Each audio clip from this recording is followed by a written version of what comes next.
రైతుల సంక్షేమం అజెండాగా ప్రజా ప్రభుత్వం పనిచేస్తుందని తెలంగాణ రాష్ట్ర మంత్రులు తుమ్మల నాగేశ్వరరావు, పొంగులేటి శ్రీనివాసరెడ్డి స్పష్టం చేశారు. ఖమ్మం జిల్లా నేలకొండపల్లిలో నిర్వహించిన వ్యవసాయ మార్కెట్ కమిటీ పాలకవర్గం ప్రమాణ స్వీకార కార్యక్రమంలో వారు పాల్గొన్నారు. నేలకొండపల్లి వ్యవసాయ మార్కెట్ కమిటీ అధ్యక్షుడిగా సీతారాములు, ఉపాధ్యక్షులుగా సురేష్, ఇతర పాలకవర్గ సభ్యులు మంత్రుల సమక్షంలో ప్రమాణ స్వీకారం చేశారు.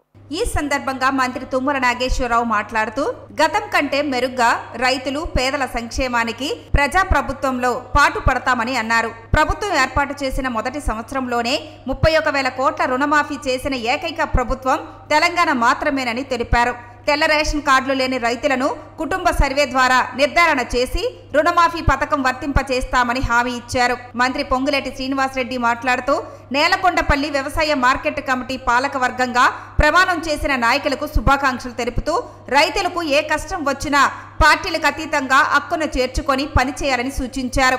సెప్టెంబర్ మొదటి వారంలో కురిసిన భారీ వర్షాల కారణంగా ఉమ్మడి ఖమ్మం జిల్లా, వరంగల్ జిల్లా, సూర్యాపేట, నల్గొండ జిల్లాలు నష్టపోయాయని సీఎం వరద ప్రాంతాలలో పర్యటించి పునరావాస చర్యలు, వరద సహాయక చర్యలు పర్యవేక్షించారని వెల్లడించారు. కేంద్ర ప్రభుత్వం నుంచి రూపాయి సహాయం రాకపోయినా నష్టపోయిన ప్రతి ఇంటికి 16,500 రూపాయల ఆర్థిక సహాయం పంపిణీ చేశామని తెలిపారు. ఆలస్యమైన 4ంటికి ఉన్న ప్రోగ్రాం 7 దాకైనా ఏ ఒక్కళ్ళు కూడా లెగట్లా. ఎందుకు అనంటే ఒక నిబద్ధతతోటి పనిచేస్తే అది కష్టం కావచ్చు, నష్టం కావచ్చు, ఇబ్బందులు కూడా రావచ్చు, కొన్నిసార్లు బాధపడవచ్చు. సీతారాములు గారు గత 40 సంవత్సరాలుగా నాకు తెలిసిన దగ్గర నుంచి డీవియేషన్ లేకుండా పార్టీ పద్ధతి ప్రకారంగానే పార్టీ కోసం కష్టపడ్డటువంటి వ్యక్తి. మొన్న కూడా ఆఖరి నిమిషం వరకు మేము నిర్ణయం తీసుకోలేదు. రాహుల్ గాంధీ గారు పిలిచి మీరు కాంగ్రెస్లోకి రావాలి అని మమ్మల్ని కోరినప్పుడు నియోజకవర్గం వాళ్ళందరికీ ఒకటే చెప్పాను, శ్రీనివాసరెడ్డి గారు ఉన్నా నేనున్నా ఈ 2 నియోజకవర్గాలు ఒకటి కిందనే మీరు లెక్కేసుకోండి. పార్టీ గెలవాలి, ప్రభుత్వం రావాలి, మీ గౌరవం నిలబడాలి అని చెప్పి ఒకే ఒక మాట చెప్పాను. నియోజకవర్గంలో ఉన్నటువంటి అందరూ కూడా పట్టుబట్టి కక్షగట్టి కాంగ్రెస్ పార్టీని గెలిపించుకున్నారు.